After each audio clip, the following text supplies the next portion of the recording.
No vídeo de hoje, vamos tratar sobre a antena Yagi-Uda de mais de 6 elementos. Primeiramente, a gente precisa entender o que é uma antena, né? E ela é responsável pela conversão da energia eletromagnética em energia elétrica, e também, né, vice-versa.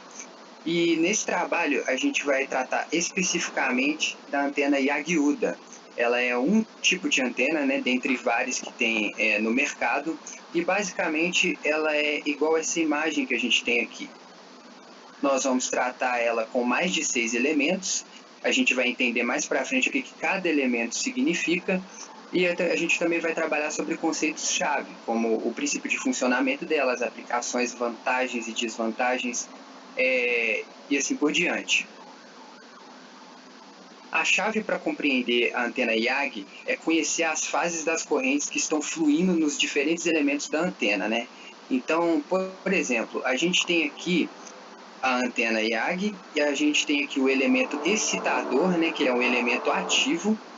Ele seria esse primeiro aqui. Aqui atrás a gente teria o refletor.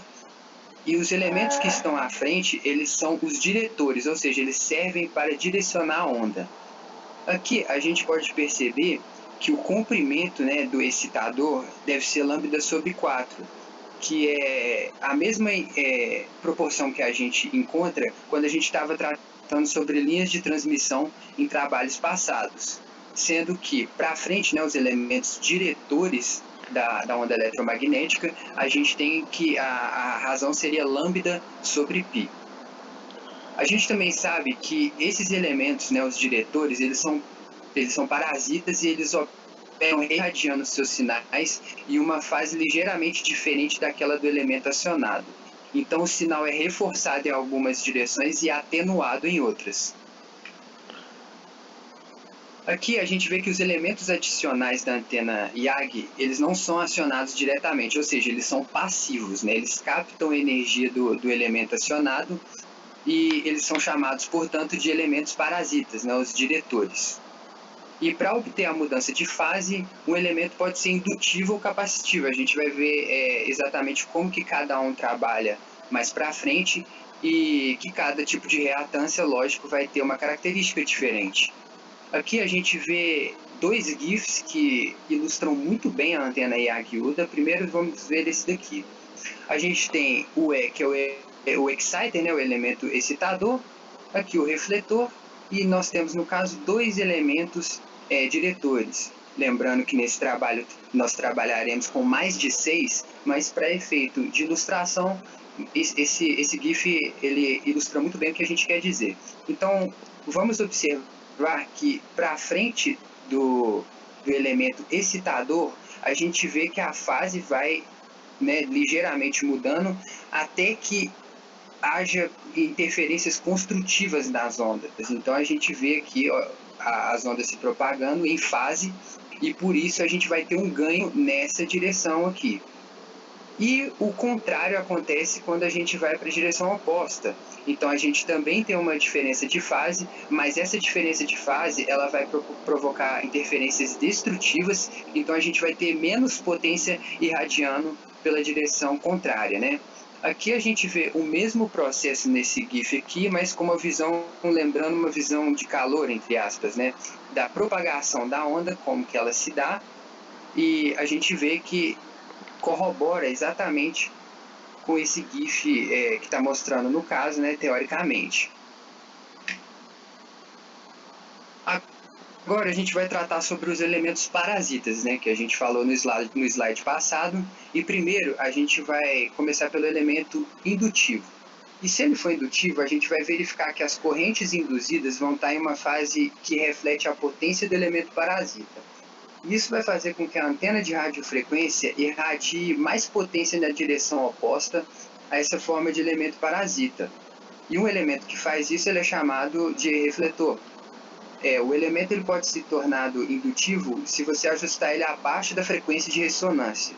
Isso pode ser feito adicionando fisicamente alguma impedância na forma de uma bobina ou, mais comumente, tornando mais longo do que o comprimento ressonante.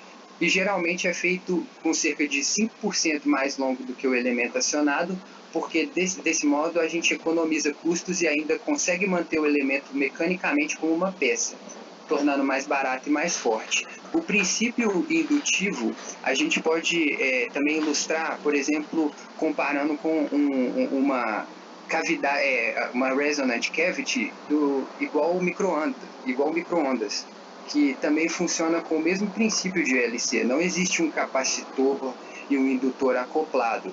A gente tem, por exemplo, aqui a gente pode verificar rapidamente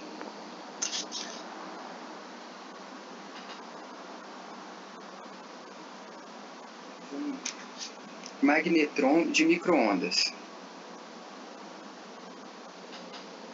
Então aqui a gente vê que se eu olhar para essas duas distâncias como eu tenho uma diferença de potencial e um isolante aqui, nós vamos ter um capacitor. Só que ao mesmo tempo, né, os elétrons que estão passando aqui, a gente vai ter uma trajetória que vai passar por esse círculo, né? Então a gente vai ter uma indutância ali. No caso do magnetron, nesse exemplo que a gente está dando, a gente tem um LC junto, né?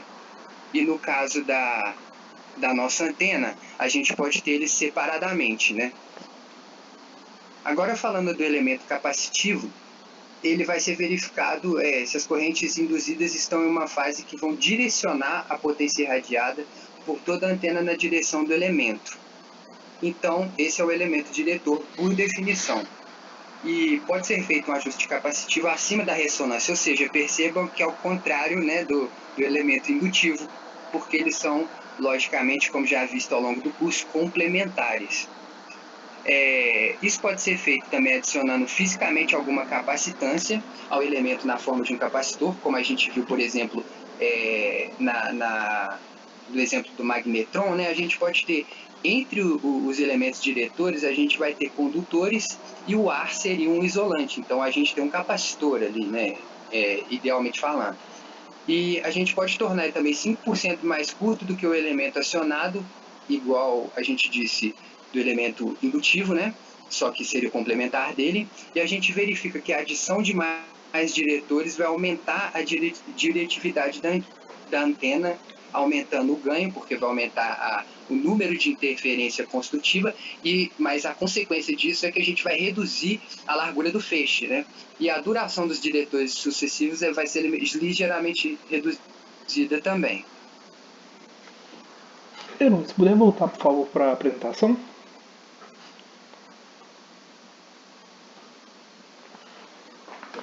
Isso, e aumenta um pouquinho a letra para mim.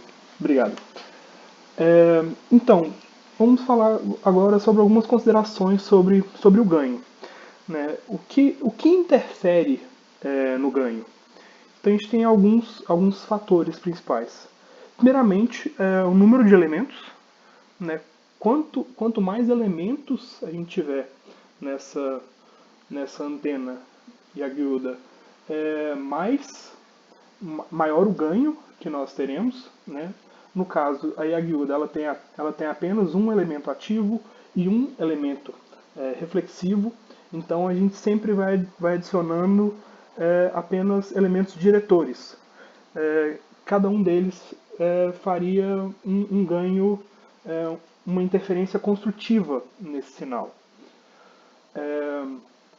Outra questão seria o espaçamento entre esses elementos. Isso até é uma característica que a gente tomou como base, que, por exemplo, o elemento refletor deve ficar mais próximo do elemento ativo do que os elementos diretores. Isso é para que o elemento diretor reflita o mínimo possível da onda e o elemento refletor é, é, interfira construtivamente o mínimo possível. E outro elemento seria o comprimento da antena, que quando a gente calcula essas posições dos elementos, o ganho geralmente é proporcional ao comprimento dessa matriz.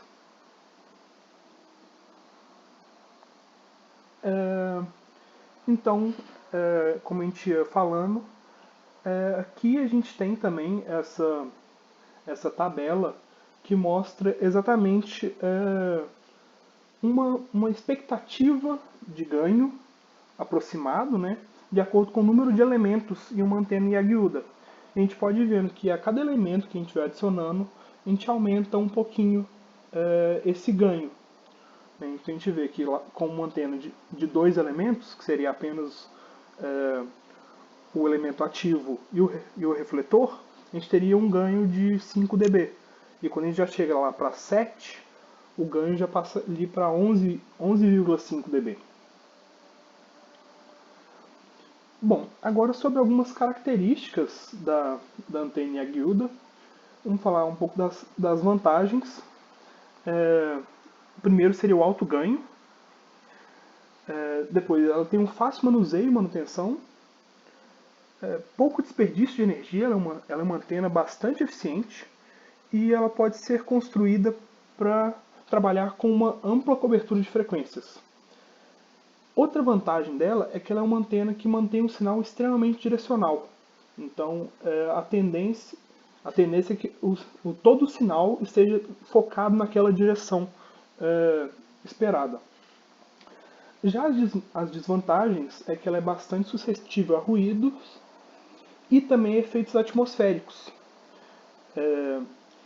E aqui a gente colocou propositalmente desvantagem como essa questão de ser extremamente direcional.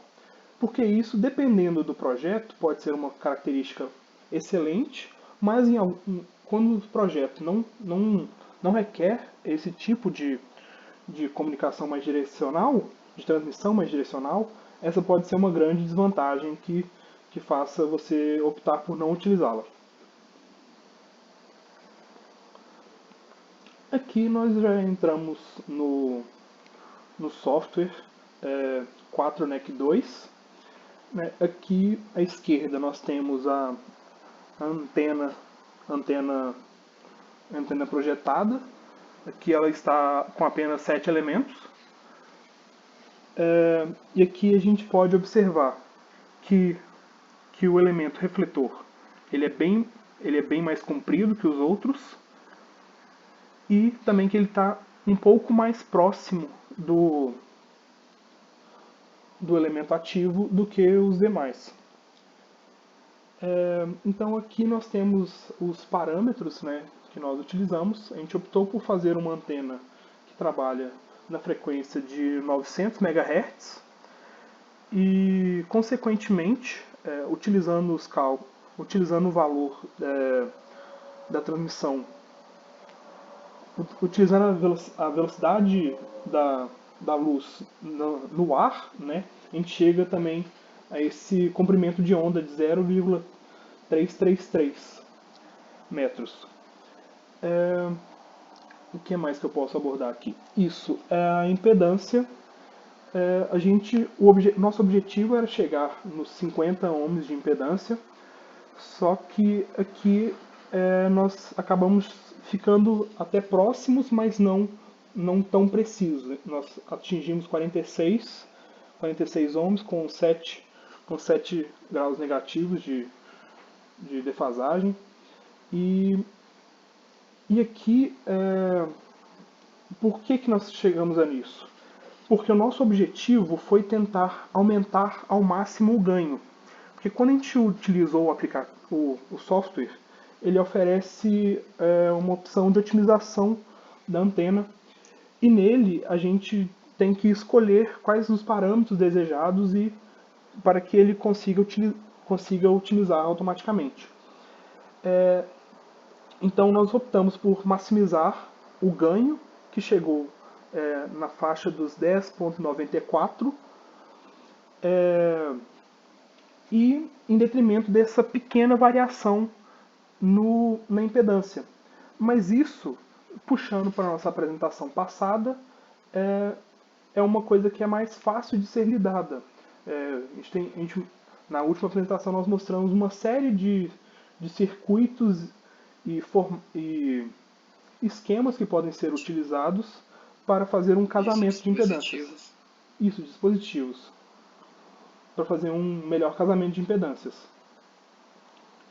é importante a gente ver também como que esse ganho, né, de 10,94 ele está próximo dessa tabela que a gente viu, né, que estava, no caso de 6, está entre 6 e 7 elementos, mas a gente vê que o software ele acaba corroborando, porque ele está bem próximo do valor que a gente tem aqui, que são valores, né, que a própria tabela fala que são valores aproximados. Outra coisa que é importante a gente pontuar é que o programa ele trabalha com inteligência artificial.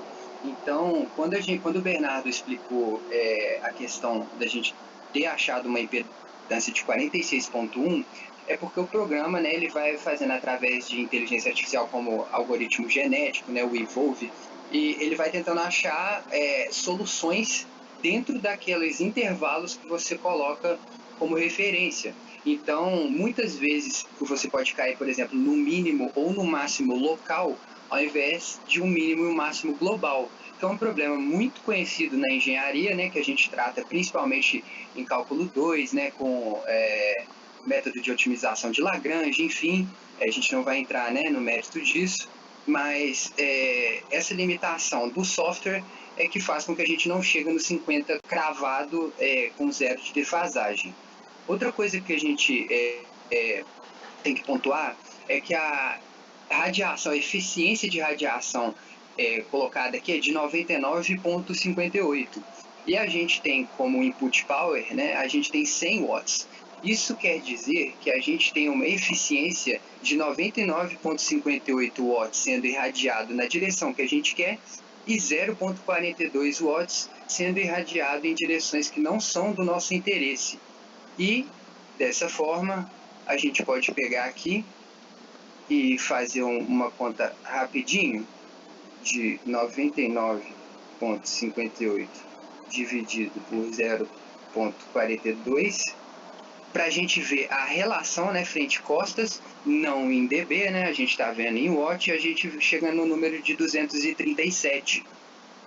E além disso, né, a gente, através do software, a gente também conseguiu o log, né, um log de todos os dados, né, então a gente vê que o software ele é bem completo, né. Aqui a gente pode ver, né, minimizando aqui, a gente pode ver,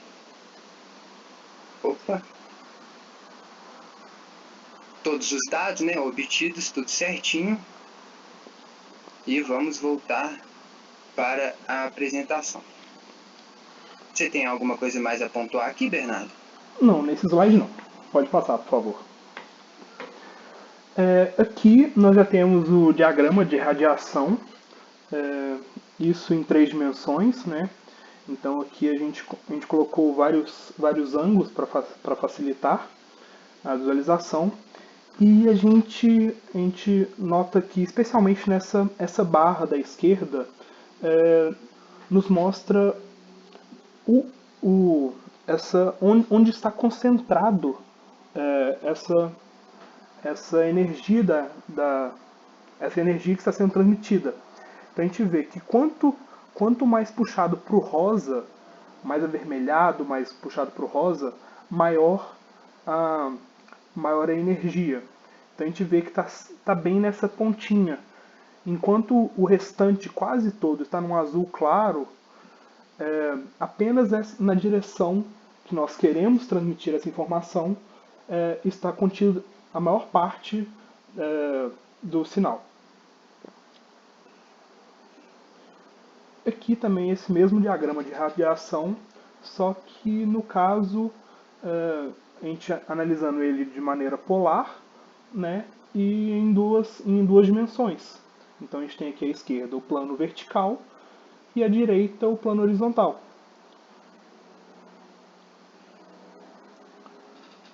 Bom, a gente observou através desses resultados obtidos no software como a antena e a guilda se comporta, como ela irradia, né, e quais essas dimensões necessárias para adequar os parâmetros elétricos desejados.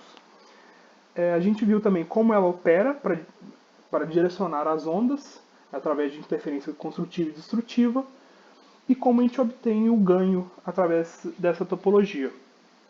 E além disso, a gente também pôde confirmar mais uma vez todo o conhecimento que a gente adquiriu na disciplina, né, principalmente linhas de transmissão, né, irradiação, troca de meio. Então, todos esses conceitos, indiretamente, eles estão acoplados na teoria da antena guiúda. Então, acaba que, por mais que a gente esteja analisando um tipo específico de antena, a gente não deixa de ter usado todos os conceitos que a gente trabalhou ao longo desse semestre. Bom, Ao print. longo do trabalho também, pode ir, Bernardo. Não, pode ir. Então, ao longo desse trabalho também é o que eu disse, a gente conheceu a antena e a guilda. E a gente viu como ela funciona, a gente viu as modelagens, as vantagens e desvantagens e como a gente pode projetar ela. A gente também verificou através do software que o Bernardo falou muito bem, o 4NSE2, e a gente simulou essa antena do jeito que foi proposto, né, com mais de 6 elementos, com uma frequência maior do que 850 MHz, e todos os parâmetros propostos pela professora para a gente fazer nesse trabalho. Então, com isso, tanto eu como o Bernardo, ao longo do desenvolvimento desse trabalho, ele também vai poder falar logo mais, ao longo das pesquisas, a gente aprendeu ainda mais sobre essa questão das irradiações das ondas, né? Esse ponto de vista novo, porque antes a gente tinha um ponto de vista mais de circuitos, né? Então agora a gente está tendo um ponto de vista mais de eletromagnetismo, né? Um ponto de vista mais amplo. E como que as tecnologias que a gente tem hoje em dia, que são de suma importância, como por exemplo as antenas, elas utilizam esses conceitos na sua base. E do mais, pelo menos da minha parte, todos esses conceitos trabalhados ajudaram bastante. E agora o Bernardo pode ficar com as considerações finais dele. Não, e realmente esse trabalho foi engrandecedor, bastante desafiador também. Sim. E inclusive se a gente for analisar as referências que nós utilizamos, a gente vê uma lista bastante extensa, inclusive com algumas normas técnicas que foram criadas a respeito da antena da antena Yagi-Uda. Sim, que a gente pode conferir todas, né? Se quiserem checar todas essas referências. E da minha parte, eu já me despeço. Se o Bernardo quiser adicionar mais alguma coisa, fica à vontade, viu, Bernardo? Não, por mim também isso é tudo. Vamos ficando por aqui. Até a próxima. É isso, Úrsula. Valeu, muito obrigado pelo semestre. Um abraço e até mais.